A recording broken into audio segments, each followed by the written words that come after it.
waxaa weli buuq badan uu ka taagan yahay halka laga dhagax dhigay garoonka cusub ee magaalada Balad Xaawo ee gobolka Gedo, halka oo dhawaan ay ka dhagax dhigeen maamulka gobolka iyo midka degmada Balad Xaawo ee gobolka Gedo.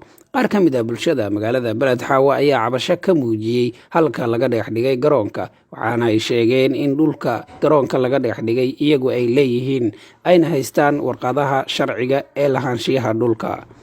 dhanka kale odayaasha dhaqanka ayaa codsaday in la sii daayo qaar ka mid ah dadkii lahaa dhulkaas oo maanta lagu xiray magaalada Balad Xaawo. waxaana odayaasha Buula Xaawo degan baan ka mid ahay dadka waxgaradka wadankaana ah baan ka mid ahay. waxaa jirto maalin dhaweyto asbuucii hore cabasho weyn ayaa soo joodinay. waxaan ka soo joodinay dhul dad fara badan oo anigaan aan ka mid ahay ay lahaayeen oo kala duwan 30 sano baan dawlad sugayna oo dawlad la'aan ahay. kol boqolna qabsanaysa, kol mooryaana qabsanaysa, mar Jubaland ma la dhaho oo muxuu ahaa aan aqoon oo Kismaaciil uu sheegayna qabsanaysa. hamaalinba waxa hor la noo iimaanaysa. maanta waxaan la yiri dawlad baa idin timid, nabca idin timid, nabad iyo nolol baa idin timid. aad baa dadkii shacabka ay magaalada deganaa u farxay.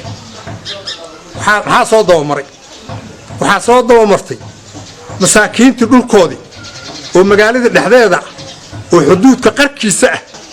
aeroboor waa la yaqaanaa, aeroboor waa kii weynaa oo meel walba muxuu ahaa magaalada 10 kilomitir 30 kilomitir 20 kilomitir u jiray.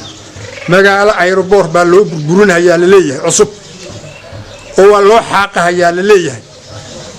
60 jir baan ahay waligay mana arag mana maqal mana jirto. waxaan ugu dhacay wax lala yaabaan la kulan ciidanka aan sugayn oo magacyaha fiican lahaa wuxuu noo noqday in noogula hanjabo oo noogula yiraahdo wallaahi waxaan idin keenaynaa gorgor iyo haramacad baa in qaban hanti ma lihidin tuugaadkii qabta tuugada in la yiraahdo hadda rag baa naga xirxiran way xirxiran yihiin seed u hadasheen baa loo xiray. waxaan ma hadli kartaanbo biyaa ma dhihi kartaan soo qabta saasaan ugu dhacday. waa dacwoonaynaa marka maanta waxaan ka dacwoonaynaa nimanka dhalinyarada ah oo danaha gaarka ah leh oo waxay dhowrahayaan la arkin in nagala qabto. waxaan rabnaa inay naga qabtaan madaxweynaha, ra'iisul wasaaraha, ra'iisul baarlamaanka, cid kastoo dawladdan oo wax ka go'an. نبضون محمد سلاد عبد الله كنا دقمة بلد حاوة ودياش دقن كأو بلد حاوة كمدة أنه وحالنا هيدت كي ديجان كأول الشيء دت كنا هدي دولة دي بربرتي نول با وحوي رشلن كعاد هيستو إيو ماشي مارة هاي وحكو حق أماسن كتو وحكو أماسو نك شلن هيستدول بوجشتي أو مساكين تا أن لقى أوهينين أو وحنا الصومري أن تذكر حسوسين ساكن ninkii yiri hantidii dibaan haystaa ninkii yiri oo meeshii tagay waa la xiray dadkii wuu xirxiran yahay. waa ka xunahay in maanta nin hantidiisii lagala macaamiloon karo in maanta la xiro waa ka xun aad baan ugu xunahay. ka deyrnaa u akaatay marka hawshaas iyada inay qaabkaas iyada u dhacdo howljahadeedkay u akaatay. dawladda waxaan ka codsanayaa dhulkaas aan dadweynaha farada badan ku nahay oo masaakiinta ku nahay oo dawladda ku sugayna oo dawladda haday timid dhisme iyo aaqiba kale aan qalbiga ku haynin saakay ka kacwaalada ka qaatay dawladda meel hana geysan.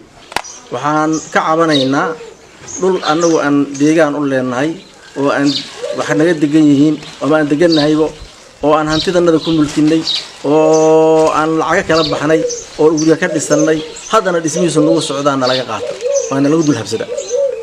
cid naga qancisay qaabka asaga ah ama aan kala hadalno ama wax noo sheegtana ma aan arag. haddaan u tagnay qoladii maamulka aan u tagnayna waxna qanciyo nooma sheegin. waxaan codsanaynaa inaan hantidanada iyo maalkanaga aan sidaa lagu banaysanin oo nalaga burburinin nalana qaadanin. maxaa yeelay waxa weeye waa noloshanadii weeye. dadkii dhulka waa la xirxira noo daayaa lagu xirxira dhagax bay dhigteen dhagaxaas u dhigteen bay ku xiran yihiin. waxaan ku codsanayaa in xadgudubka in laga joojiyo. Mar Cabdiraxmaan Gedo Channel Balad Xaawo.